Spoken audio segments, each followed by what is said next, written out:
Good morning, good afternoon, or good night, and welcome to Command Power, the show in which we discuss all things Magic the Gathering with a focus on Commander. And today we have a brand new deck for you, but before that, just a quick reminder to please click like and subscribe if you enjoy my videos. We're well on our way to 1 million subscribers and every single click counts. And today's deck is going to be focused on Kazuul, Tyrant of the Cliffs. For 3 colorless and 2 red, it's a legendary creature Ogre Warrior 5/4 with whenever a creature an opponent control attacks, if you're the defending player, create a 3/3 red Ogre creature token unless that creature's controller pays 3. And before anything else, I wanted to wish everyone happy holidays and hope you're having a wonderful time with the people you love the most. And back to the deck tech, this commander is not really the main point of the deck. Yes, he's got a powerful effect, but we're mostly going to be playing a Super Friends deck. I've wanted to make a mono red Super Friends deck for a while, and this is one that I've been working on for a long time. It does present a few challenges when compared to normal Super Friends decks. You don't have that many defensive options in red, so we are going to be dipping into some artifacts and a little bit of stacks in order to keep our planeswalkers safe and hopefully win the game. However, we did get a few new good cards lately, so those are going to be included in this list. And without further ado, let's get started. And we're starting off with Chandra, Acolyte of Flame. This was one of the cards that made me want to build the deck in the first place.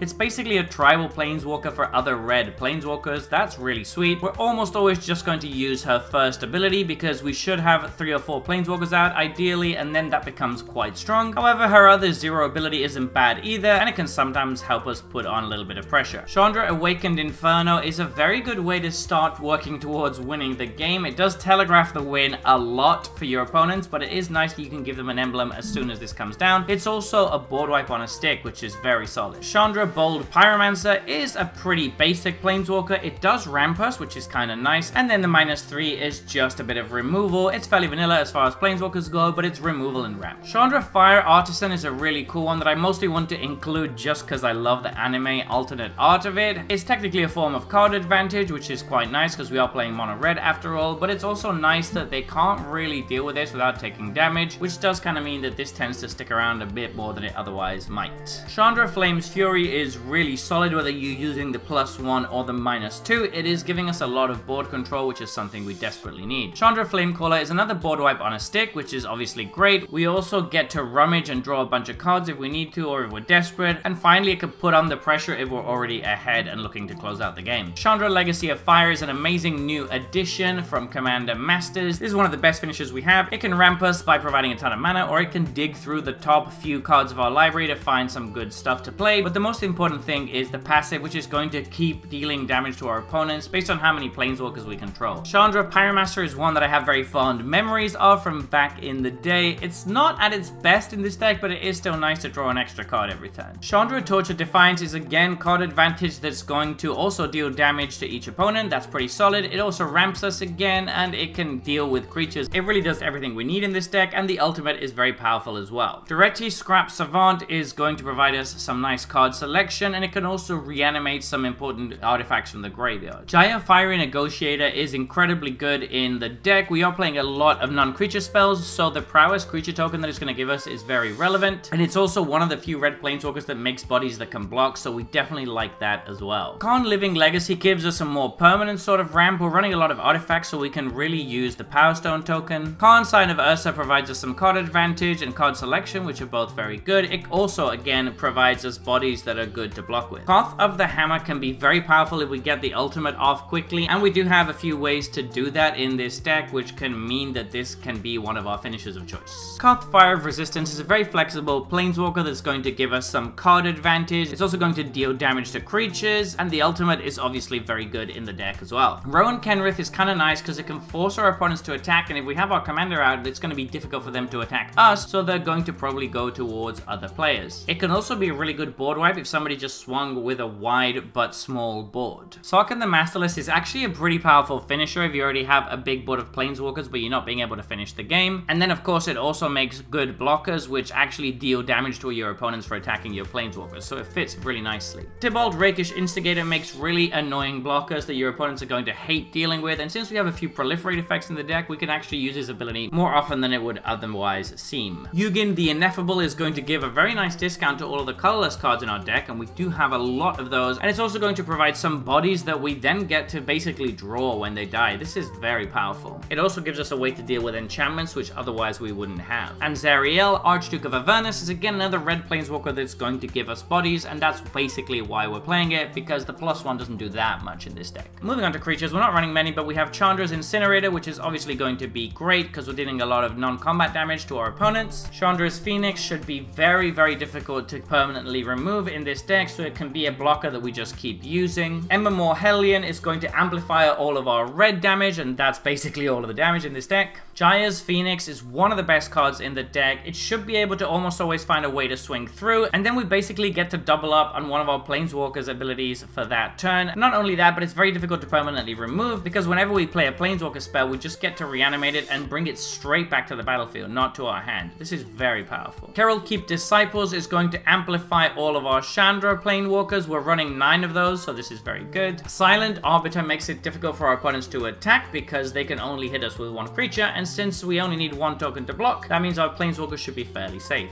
Slumbering Dragon kind of subtly stops our opponents from wanting to attack us. It is a little bit of a slow card, but we are running Proliferate, so once we get the first counter on this, it can actually be fairly easy to ramp it up. Sulfim Mayhem Dominus is going to double up all of our Planeswalker abilities, and as long as we have a couple of cards in hand, we can basically make this indestructible, which should be a very good way to move towards finishing the game. And Torbran, Thane of Red Fel, is another way to deal extra damage with all of our Planeswalkers, which is nice. Moving on to instants, we have Bolt Bend, which works well with our commander to protect spot removal on our Planeswalkers. Repeated Reverberation is a really sweet card because we get to copy the next thing we play twice, but it also works with Planeswalker abilities, so we could use it, for example, in conjunction with one of our small Planeswalker board wipe abilities to then actually wipe a much bigger board. Tibalt's Trickery allows us to interact on the stack and stop something such as Farewell, which would be devastating for this deck. Vault Charge is quite expensive removal, but it does proliferate at instant speed, and we don't have many effects in red that do that. Warping Whale is again another way that we can interact with sorcery spells at instant speed. We do specifically need colorless mana for this, but luckily we've got quite a few sources of that in the deck. And Will's Reversal is yet another way to deal with targeted removal for our stuff. Moving on to enchantments, we have Blood Moon, which is quite mean, but it does mean that people who are playing a lot of non-basic lands are going to have their games slow down significantly, which should give us time to deploy our Planeswalker army. Circle of Flame protects our Planeswalkers a little bit against small creatures, and particularly if we have any way to amplify red damage out, this becomes a lot more scary. Glacial Crevasses is really good in this deck because it's going to allow us to sacrifice any snow-covered mountain to prevent all combat damage, which protects our Planeswalkers very nicely. Mechanized Warfare, again, is going to give more damage to all of our Planeswalkers and artifacts. Oath of Chandra is really solid removal early on, which then consistently deals damage to each opponent later on. And Smoke is an old card that slows the game down dramatically by stopping creatures from untapping, which means that we can protect our Planeswalkers for much longer. Moving on to artifacts, we have Chandra's Regulator, which allows us to double up on our Chandra abilities, which is obviously great. It can also filter some cards for us. Contagion Clasp can deal with 1 creature eventually, but crucially it allows us to proliferate. Contagion Engine is a similar effect, but more powerful because it affects one of our opponent's entire board. And Snaring Bridge is really good in this deck because we shouldn't have that many cards in hand, and once we have a small hand, then it makes it very difficult for our opponents to attack us. Glistening Sphere gives us a proliferate effect on an ETB, which is obviously great. Heart of Kiran is basically a creature that survives board wipes, very powerful in this deck. Honor-Worn Shaku is a great mana generator in this deck. We're going to run so many Planeswalkers, and we don't care if they're tapped or not, which means that effectively every Planeswalker we have up provides us a mana every turn. Luxio Giada's Gift is a great way to protect one of our Planeswalkers by making sure it can't be attacked. Meekstone stops any big creatures from coming at us, which is obviously something we're very interested in. Pyromancer's Gauntlet is going to amplify the damage on all of our Planeswalkers. Rings of Bright Hearth can allow us to sink any extra mana we have into copying Planeswalker abilities. Staff of Completion does a lot of different things here, but mostly we want it for the proliferate effect. Static Orb slows down everything very nicely, which is definitely something we want in this deck. The same goes for Tangle Wire, particularly if we get it early on in the game. Once we have a couple of Planeswalkers out, we can really run away with the game with this. The Chain Veil is excellent in this deck. Obviously, we want to be activating our Planeswalkers abilities as much as possible. And Winter Orb is an incredibly stacksy card, but again, we're running such an underpowered strategy that I don't feel too bad playing this in a deck like this. Finally, we're moving on to lands, and we're playing Interplanar Beacon to gain a bit of life, which should hopefully help us stay alive. Inventor's Fair also gains us a little bit of life, but can find an important card such as the Chain Veil later on. Khan's Bastion lets us proliferate on a land. It's good because there aren't that many proliferate effects in red. Maze of Ith is great at protecting our Planeswalkers by removing 1 creature from combat. Mobilized District is basically another creature that survives all board wipes. The fact that it has Vigilance as well means that if we're not scared of it being removed. We basically get to attack with this for free every turn. Nykthos Shrine to Nyx should provide us quite a bit of red mana, and Valakut the Molten Pinnacle is there to deal the last few points of damage or control the board by dealing with problem creatures. So there you have it. That has been my Kazuul Tyrant of the Cliffs red planeswalker deck. What do you think about this one? Are you as big of a fan of red as I am? Would you like to give this deck a spin? Let me know in the comment section below. I read all comments and respond to all of them too. And if you enjoyed this video, don't forget to click like or subscribe.